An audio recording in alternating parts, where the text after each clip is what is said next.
Good morning and welcome to the new edition of Dr.Lamba's Awakening. More than 7 decades have passed while India and Pakistan had a surgical operation whereby Pakistan seceded from India. And right from the day one, there has been bickering, there has been fighting, and 4 wars. One war resulted in the subdivision of Pakistan itself. And then sometimes comes hope that these two people having common heritage are going to live together, if not like brothers, at least like good neighbors. People in India, Pakistan often point to Canada and USA having fraternal relations despite the wars that they fought. You know that Toronto was burned down by the Americans. And yet today, barring a few pinpricks, they are on the best of the terms. Why is that not possible in India and Pakistan? Is $1 million question. And a fortnight back, it seemed as the hostilities between Islamic Republic of Pakistan and India were beginning to wane. There was hope for a new era. Pakistan showed some interest in importing Indian sugar and cotton. And that would have meant the revival of trade, even if the diplomatic relations remained frigid and cold. And then suddenly, the political decision came. Imran Khan's cabinet declared that until Article 370 was restored, there could be no trade. After Article 370 was abrogated on August 5, 2019, Imran Khan had made it his business to try and get the Islamic world to condemn, censor India for any the special status of the former state of Jammu and Kashmir. As a matter of fact, he went to the extent of appointing himself Kashmir's ambassador, but he failed to drum up much support. And from Indian perspective, the removal of Article 370 became necessary because it had served mostly to give Indian Kashmiri Muslims the false impression that secession was still a possibility. And then comes a news from the US intelligence, which is absolutely mind boggling if you're not aware of the real situation. And the intelligence reads very clearly that there's a possibility of a war between India and Pakistan, and not in a distant future, but in a foreseeable future.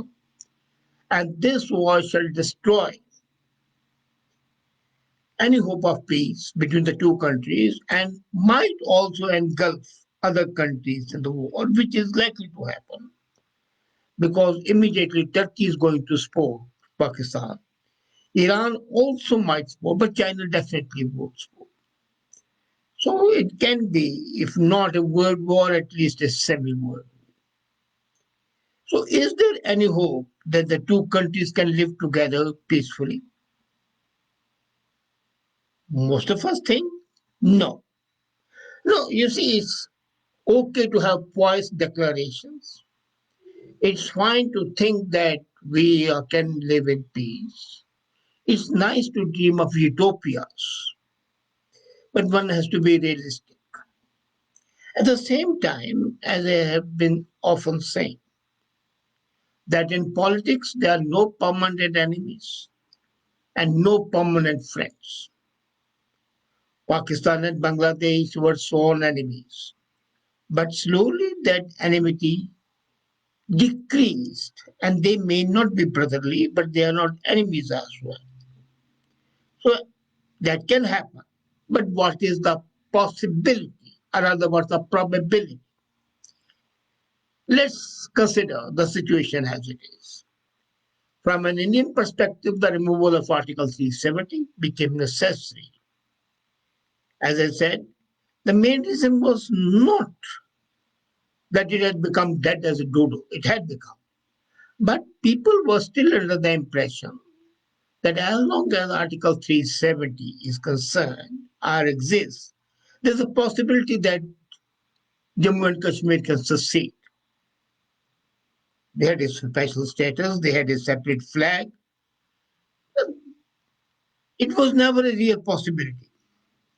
Nor has Azadi been accepted in any form by the Indians.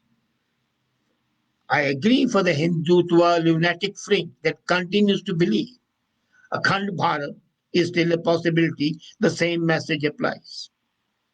The hope of having Pakistan, Bangladesh, Myanmar, Sri Lanka, Bhutan, Nepal as a part of India is absolutely the dream of lunatics. So, same is true of that. If the Kashmiris were thinking that they are going to get away from India, it's not possible. It was not possible. But to remove that hope, Article 370 had to be removed. And if you have to move towards genuine peace with Pakistan, then you have to state clearly that Kashmir is not up for discussion in any of the future dialogues.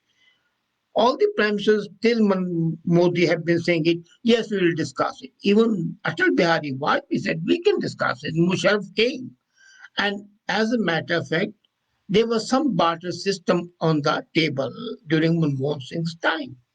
But that would have been a betrayal of the armed forces and the sacrifices. Too many horrible things have happened during the war. That Article 370 had become between India and Kashmir, we must not forget. Remember the ethnic cleaning of the Kashmiri Pandits? That must never be forgotten. It should shame every Indian that this happened. And it is shame that no Indian leader was able to reverse this terrible tragedy till recently. It's very easy to forget that Kashmir has been a vital center of Indian civilization long before Islam came. The valley's magnificent ruined temples bear testament to that. The ethnic cleaning of Kashmiri Hindus would not have happened if Pakistani's jihadi militarymen had not promoted the idea of jihad in the valley. The other thing that we cannot forget is that, as a matter of fact, Atal Bihari Vajpayee, the first BJP Prime Minister, made more effort than any other Prime Minister to have peace with Pakistan. And there were people who were thinking that this is going to be a great achievement. Ahead of the Atal Bihari Vajpayee going over there, people were thinking that this time there'll be peace. Nothing happened. The result was a betrayal, as seen in the Kargil war, and the hope died. But not Atalji, who months later invited General Pervez to India. The talks in Agra failed. It had to be. As a matter of fact, after 9/11, Pakistan was removed into a terror war. But jihad against India continued. 3 months after 9/11 came the attack on the parliament. Other jihadist attack followed, and nobody has ever said that Pakistan is not responsible for 26 by 11 attacks. And Pakistan has not undertaken any action to punish those people. So people cannot forget that. Then the attack on the parliament, attack in Bombay, and so on. So India has continued to remain more reasons to continue hostilities. Let's be very clear. India has reasons to continue hostility, especially when we have a government whose spokesman and supporters use the word Pakistani as a term of abuse. So every time you watch TV, you can find the spokesman hurling the word Pakistani every time as if it's an abuse, which it should not be, but that's a human nature. So in such a situation, talking of peace process, even the backdoor diplomatic channel may not be successful. Secondly, for a long time now, the basic human rights and special autonomy of Kashmir groups have been fighting valiantly for is over. The cause is now the establishment of Shariat in Valley. That was the reason. And the men were recruited, young men, to have jihad. Could any Indian Prime Minister, leave alone Modi, allow the creation of Islamic State within the border of India? No. So you don't need to be a rocket scientist to know that the Pakistan Prime Minister Imran Khan has robbed whatever little credibility his civilian government had with his multiple policies of flip-flops. So that enmity has permeated every section of society, every section. So much so that when Pakistani actors and actresses come, there's resentment, there's heartburning, there are protests. And many times you would see that those movies made with the help of Pakistani actors and actresses are not allowed even to be displayed. They might be very good, and they are good. So now comes the news, as I said, the report by US intelligence, that we are going to stumble into a large-scale war. We may not want it, but that's a reality. And this is possibly going to be the starting point of a major conflict in the area.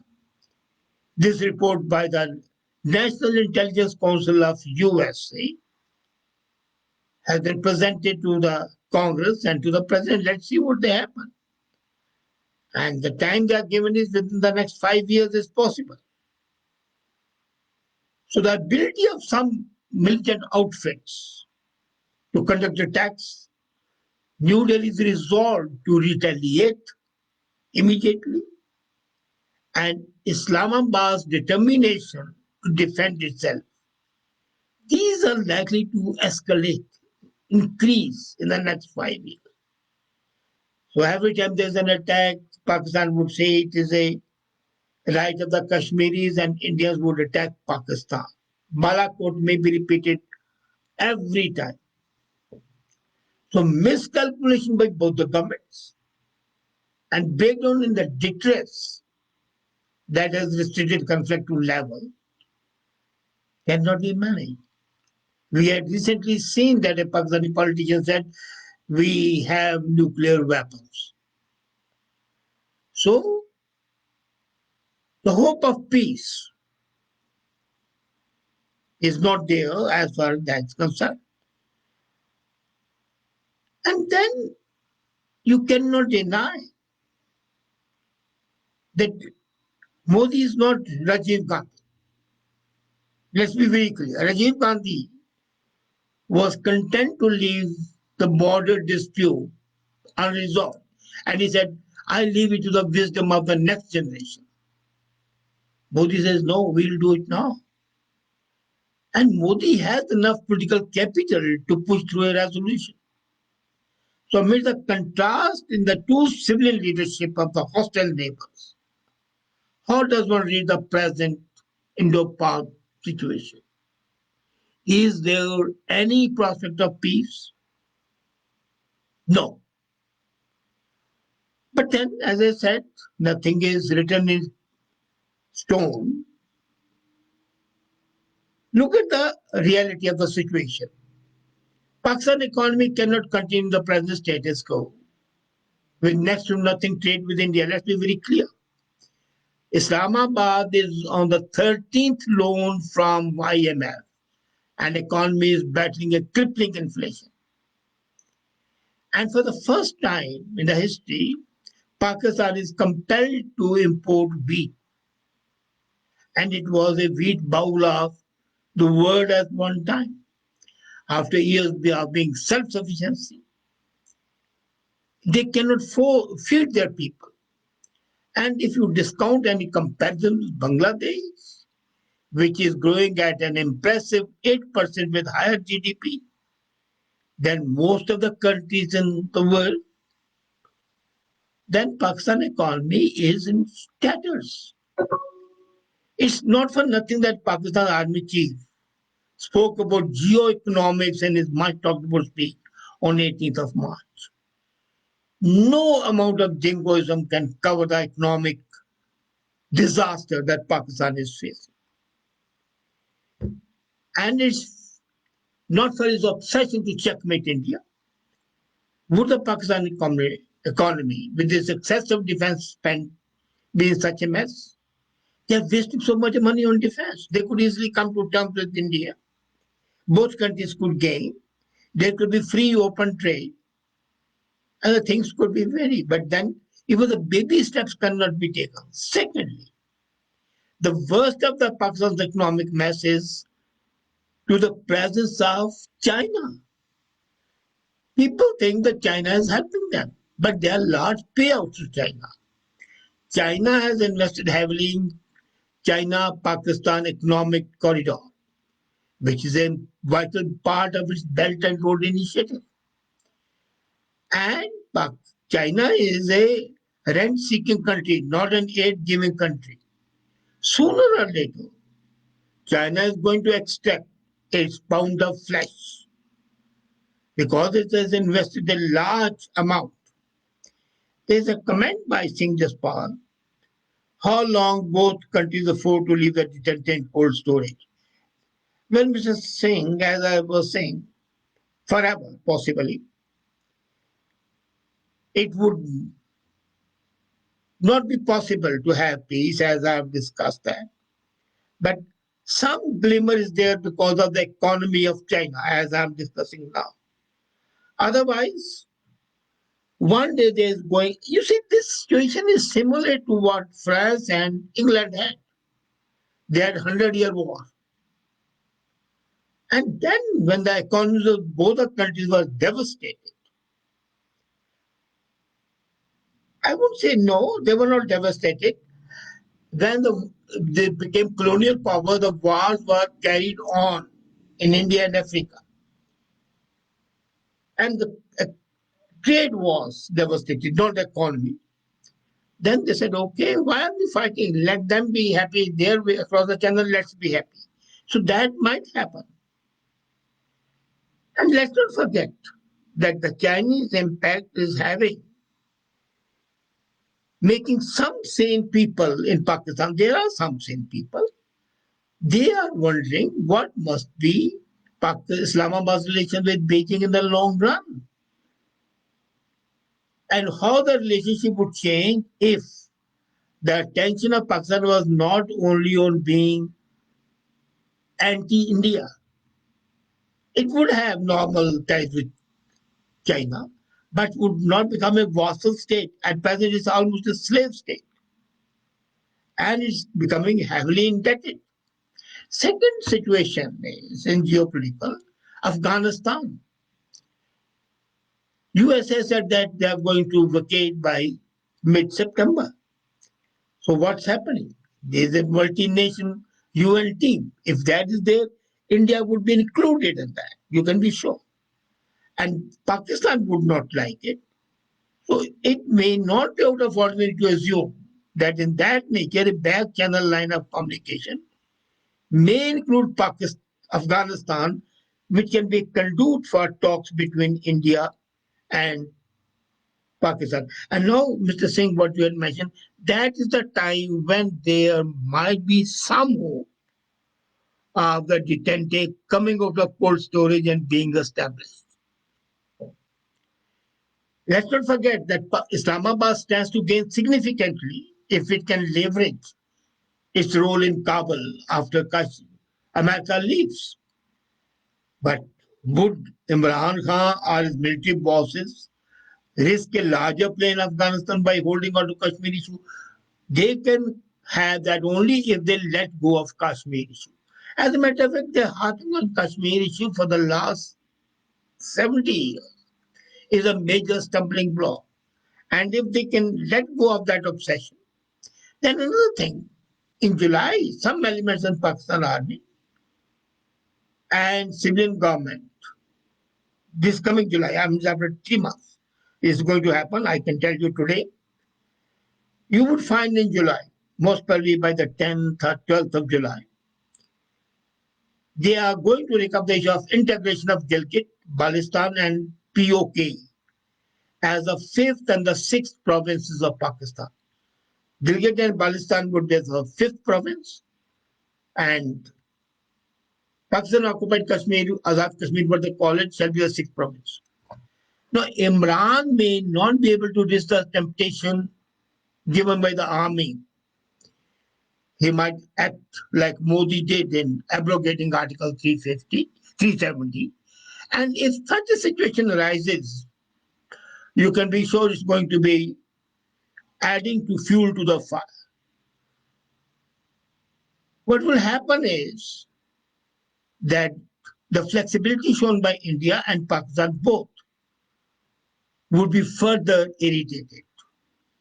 Since August 5, 2019, Indian government has been very clear all future discussions will now be only on POK. Likewise, Pakistan Army, the institutional legitimacy has been centered on the need to wage war with India to solve the Kashmir issue. So if POK becomes a Pakistani province, subject to the pressure from the army, as I said in July, is going to happen. It will be termed as a, and Pakistan doesn't do it, they'll call it a sellout. And given these complexities, there's a high chance that these negotiations being held behind closed doors would expedite any outcome. Let's be one thing is clear. Ultimately, there has to be peace. India and Pakistan are not doomed to live in hatred, hostility, and tension. Despite the false starts and multiple attempts by India, multiple terror attacks by Pakistan, there's a need to move beyond. Right now, peace looks elusive. Today, as the situation is, there is no hope for peace. But a peace process is possible by all aspects. This process is today's at rest, is halted. But if the process is started, it will thrash out some of the differences. This flip-flop by Imran Khan, had it not taken place, the things would have been much better. And then let's not forget, a peaceful solution does not need to decide the fate of the complex geopolitical problem of the subcontinent. It needs to demonstrate the will to do so. Okay, you can say, okay, Kashmir continues to be there, but let's move on the other fronts. And if Pakistan can for once forget about Kashmir and say, okay, we reserve our right to dispute Kashmir issue, which will keeping it limbo for the time being, but we talk on other issues. We have the Sud Creek issue, we have the trade issue, we have the open border issue, we have the minority treatment issue. If all those issues are sorted out, 100% peace may not be there, but then Kashmir would remain only an irritant and not a hurdle to pay. But till Pakistan changes its attitude, peace would be a dream, and not even a beautiful dream. It will always be fraught with fear, fear of war, fear of terror, and the hopes of the people, especially the divided families, would be non-realized. Detente is a hope, but not likely to happen in near future. I trust and I wish war doesn't take place, but I also wish open borders. I also wish fraternal relations. Less of the politicians can understand and do the needful. Thank you.